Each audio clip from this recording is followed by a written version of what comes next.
Los Angeles, 1930. The golden age of Hollywood was in full swing.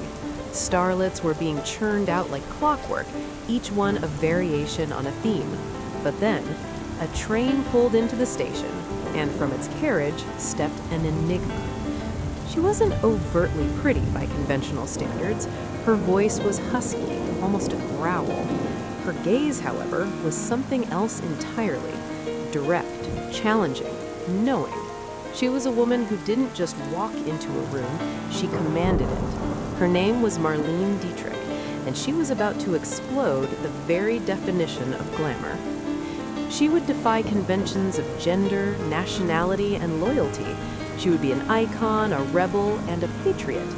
But her journey from a disciplined Prussian girl to a global sensation was paved with audacious choices, relentless self-invention, and a defiance that would shake both Hollywood and the world. This is the story of Marlene Dietrich, the glamour rebel. Born Maria Magdalene Dietrich in Schöneberg, Germany in 1901, Marlene came from a family rooted in Prussian military discipline. Her father, a police lieutenant, died young. Her mother, Wilhelmina, instilled in her daughters an unwavering sense of duty and propriety. But young Marlene harbored a secret rebellion. She was drawn to the flickering lights of the stage, the seductive allure of Berlin's vibrant cabaret scene. It was a world of jazz, illicit romance, and artistic freedom, a stark contrast to her strict upbringing. She studied violin, but a wrist injury diverted her to acting. She began picking up small film roles, bit parts in silent movies, singing in revues. She was searching for something, a stage on which to truly define herself. Then came the meeting that would change everything. In 1929, director Josef von Sternberg cast her in The Blue Angel. He saw in her not just talent, but raw, untapped potential. He painstakingly crafted her image, the smoky eyes, the precise lighting, the legs, the voice. He taught her how to stand, how to look, how to be. The film was a sensation. Marlene's portrayal of the provocative cabaret singer Lola Lola was both magnetic and dangerous. It was a role that defined her, and yet she would spend the rest of her life refusing to be defined by any single role. Hollywood was watching, and they wanted her. Paramount Pictures brought her to America, positioning her as their answer to Greta Garbo. But Marlene was never content to be anyone's answer. She arrived with Josef von Sternberg, who would direct her in a series of visually stunning, highly stylized films: Morocco, Dishonored, Shanghai Express. These films cemented her image as the sophisticated, alluring, and often enigmatic femme fatale. But beyond the screen, Marlene was already shattering norms. In a time when women rarely wore trousers in public, let alone a tuxedo, Marlene made them her signature. Her most famous defiant act came in Morocco, where she appeared in a man's tuxedo and top hat, then provocatively kissed another woman on the lips. It wasn't just a scene, it was a statement. She dared to be overtly sexual, fluid in her presentation, and utterly uninterested in Hollywood's unspoken rules for ladylike behavior. She carved out a space for herself that was neither fully masculine nor feminine, but pure, unadulterated Marlene. She understood the power of myth-making, and she was the architect of her own. Marlene's personal life was as unconventional as her on-screen persona. She remained married to her husband, Rudolf Sieber, for decades, even as both pursued other relationships. Her love affairs were legendary, a veritable who's who of cultural and artistic giants. Ernest Hemingway, Jean Gabin, John Wayne, Yul Brynner. She moved through these relationships with an autonomy that was shocking for the era. She was not a possession, she was a force. But her defiance would soon take a far more dangerous turn. As Nazism rose in Germany, Marlene, now an American citizen, was propositioned by Adolf Hitler's regime.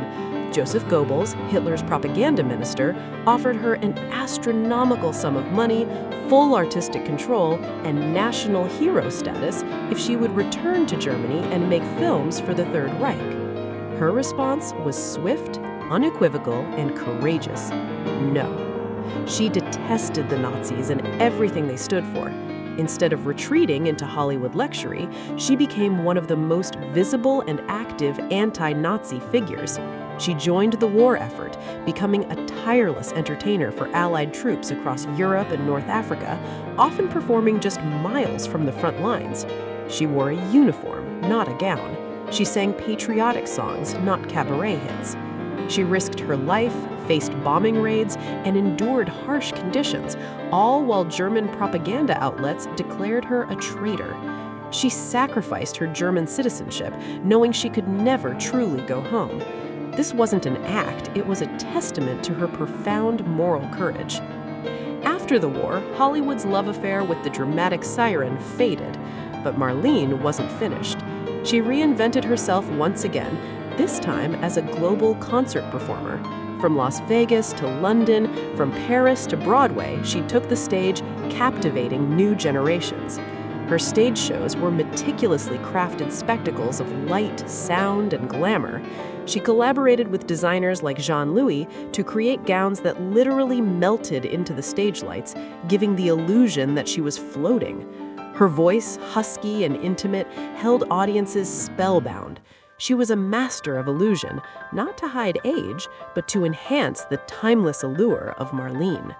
She continued to defy ageism, performing into her 70s, commanding enormous fees, and proving that charisma transcends wrinkles. Her final act was a triumphant return to the spotlight on her own terms. In the late 1970s, after a fall on stage in Australia that broke her leg, Marlene Dietrich retreated from public life. For the last 13 years of her life, she became a recluse in her Paris apartment, maintaining contact with the outside world almost exclusively by telephone. Even in her solitude, she maintained an iron grip on her image, refusing to be seen as frail or old. She gave interviews by phone, controlled her narrative, and guarded her privacy fiercely. She was still Dietrich on her own terms to the very end. Marlene Dietrich passed away in 1992 at the age of 90. She was buried in Berlin in a cemetery near her childhood home, bringing her extraordinary life full circle. Marlene Dietrich was more than just a movie star. She was a phenomenon. She challenged gender roles, confronted tyranny, and reinvented herself countless times. She taught us that true glamour isn't about fitting in, it's about standing out, unapologetically. She was a master manipulator of her own image, a true artist of self-creation, and a woman whose defiance continues to inspire. She proved that to be truly iconic, you must first be true to yourself, no matter the cost. Thank you for joining us on this journey through the defiant life of Marlene Dietrich. If her story captivated you, please like this video, subscribe for more untold Hollywood sagas, and let us know in the comments which legend you'd like us to explore next.